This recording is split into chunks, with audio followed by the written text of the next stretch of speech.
Autre vidéo, autre sujet. Quand votre banquier il vous appelle, il vous dit, oui, je souhaiterais vous voir parce que je souhaiterais faire un point sur vos comptes. Ça, c'est le langage du banquier. Le langage client, ce qu'il faut, le message à comprendre, c'est, ah, j'ai étudié les mouvements sur ton relevé et j'ai vu des opportunités et j'ai vu effectivement que je peux te placer des produits. J'ai vu que tu avais des assurances ailleurs et j'aimerais les rapatrier chez moi. J'ai vu que tu as des solutions d'épargne qui arrivent à échéance et j'aimerais te relancer sur d'autres produits ou effectivement reproposer un fonds à formule parce qu'effectivement il faut que je vous vende des fonds à formule parce que ça rapporte des commissions à la banque. Donc aujourd'hui effectivement quand le banquier il vous sollicite, c'est mauvais signe.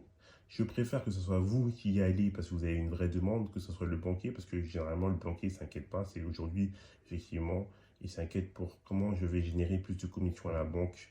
Donc voilà, comment je vais améliorer euh, le PNB de la banque. Tout simplement, ça c'est important pour le banquier. Donc voilà, quand il vous appelle, il lui dit on veut faire un point sur le compte. Donc voilà, il voit, ah, vous avez dépassé votre transaction de découvert, ah, il est dans une situation délicate. Ah, je vois qu'au niveau de tes prélèvements, il y a différentes assurances qui ne sont pas chez moi. L'assurance auto, elle n'est pas chez moi. L'assurance habitation, elle n'est pas chez moi, etc.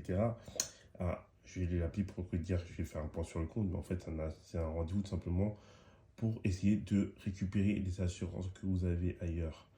Donc aujourd'hui, effectivement, vous êtes assez grand pour faire votre propre étude et sonder la concurrence et voir effectivement quels sont les produits qui sont plus intéressants ici dans votre banque ou ailleurs, simplement.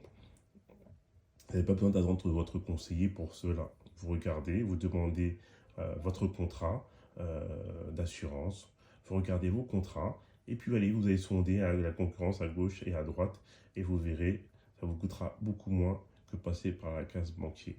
Donc, évitez, dès qu'on vous appelle, on vous dit, on fait un point sur votre compte, ça sent mauvais, tout simplement. Sachant que le banquier il a toutes les informations sur vous, parce qu'il voit tous les mouvements apparaître sur le compte, donc il sait exactement ce que vous faites, chez qui vous êtes en termes d'assurance, en termes de prélèvement, en termes d'épargne.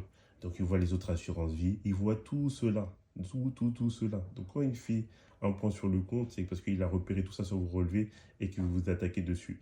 Donc voilà les amis, encore un autre conseil d'un ancien banquier qui n'est plus banquier et qui a quitté ce monde qui est sans pitié, et il se veut soi-disant conseiller des clients.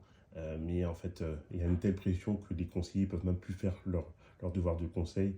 Et aujourd'hui, les clients, en fait, seulement, ils ont vu plus comme des clients, c'est effectivement quel produit on va leur placer. Et voilà, on n'a plus une approche conseil, c'est une approche produit dans la plupart des banques parce qu'il faut toujours faire plus de chiffres, plus de chiffres. Donc voilà. Donc encore un bon petit conseil que je vais vous donner. Donc n'hésitez pas à vous abonner. Donc voilà, c'est gratuit. Abonnez-vous, je vous donnerai encore plus de conseils. Donc vous pouvez aussi me poser des questions. Je suis ouvert à toutes les questions et je vous répondrai. Et puis je vais créer une adresse mail spécialement dédicacée par rapport à cela, dédiée à cela. Donc préposez vos questions et je vous répondrai. J'essaierai de répondre le plus rapidement possible. Voilà.